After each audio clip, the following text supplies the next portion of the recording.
feels so amazing to finally stand up again. Can't see my lovely books, but hey, I hope this Hunger Games themed wall over here compensates. Hello there, fellow viewer, my name is Gabriel, and today I am bringing you the Reading Habits book tag.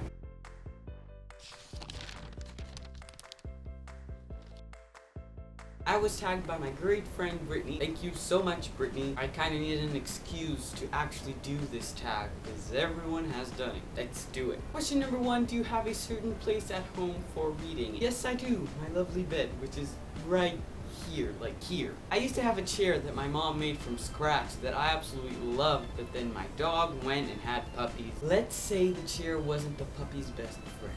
Question number 2, a bookmark or a random piece of paper? I would just jump in and say a bookmark because I haven't used a random piece of paper in a year, maybe 2 years, because I always have a nice handy stack of bookmarks right here. But let's say I'm on the library and I pick a book on a whim, and then even more on a whim, I want to read that book right away. Then I'll have to rip anything from one of my notebooks, or I get a brochure that I left in my bag. It hasn't happened in a while. Preferably, it's always the bookmark, but hey, there are excuses for using random pieces of paper.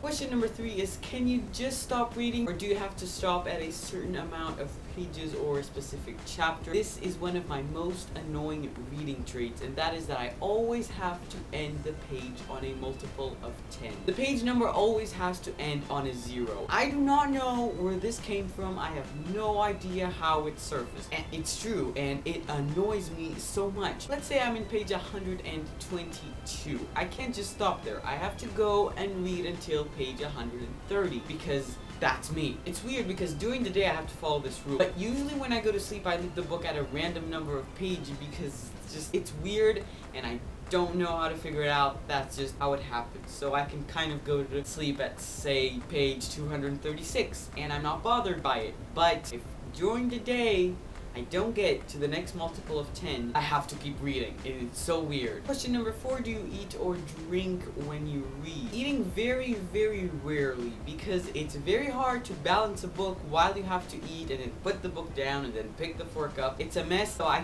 tend to stay away from food. But drinking is just something that I don't always do, but every time I feel like drinking anything while I'm reading, thank God this idea struck my mind, because I really feel like drinking tea. It's always tea. While reading, I don't really drink anything else. Not always, not every single time I'm reading. Let's say 1 in 5 times I'm drinking tea. Question number 5, multitasking. Watching TV or listening to music while reading? None. This is the most weird thing that I've ever come across people do, and that is reading while watching television, and even more strange, reading while listening to music. I salute anyone who is able to do this because I cannot listen to music and read at the same time. It's not happening. It probably won't ever happen. The only type of music that I would ever listen to would have to be classical or something instrumental on a very, very low volume. I know people who read with their earphones on, and that just, how, human being, how do you do this act? It's either the music or the reading. I can't mix the two.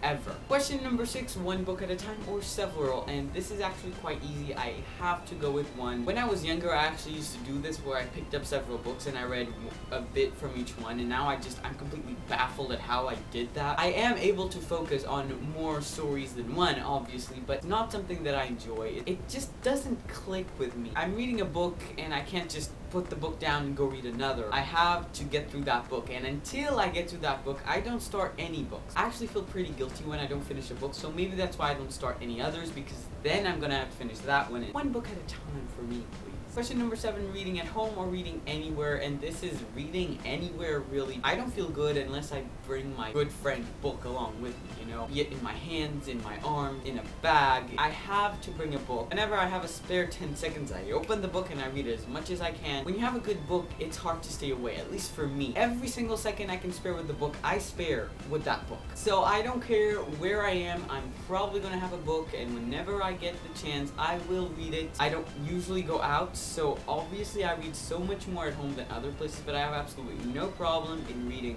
whatever in public. Question number 8, reading out loud or reading silently in your head? I never read out loud to myself, so reading silently Definitely. Question number 9, do you read ahead or even skip pages? And that is a big fat no. I have friends who have this habit of checking the last paragraph in a book, and why do you do that? Do you know that you might be completely spoiled for everything if you read the last paragraph or even last sentence of a book? It unnerves you, you know? Let them be spoiled. I'll stay fine. The only thing I do is something a lot of people do, and that is only read the dialogue. Only afterwards do I go back and read, she tucked her hair behind her ear as she said so and so, or he said with a smile on his face, or she asked with a nervous tone. I usually read the dialogue and then I go ahead because I'm just so impatient when it comes to the talking that I just read through everything. Question number 10, breaking the spine or keeping it like new. I would never break a spine purposely, but sometimes it happens. Preferably keeping it like new, but when it happens,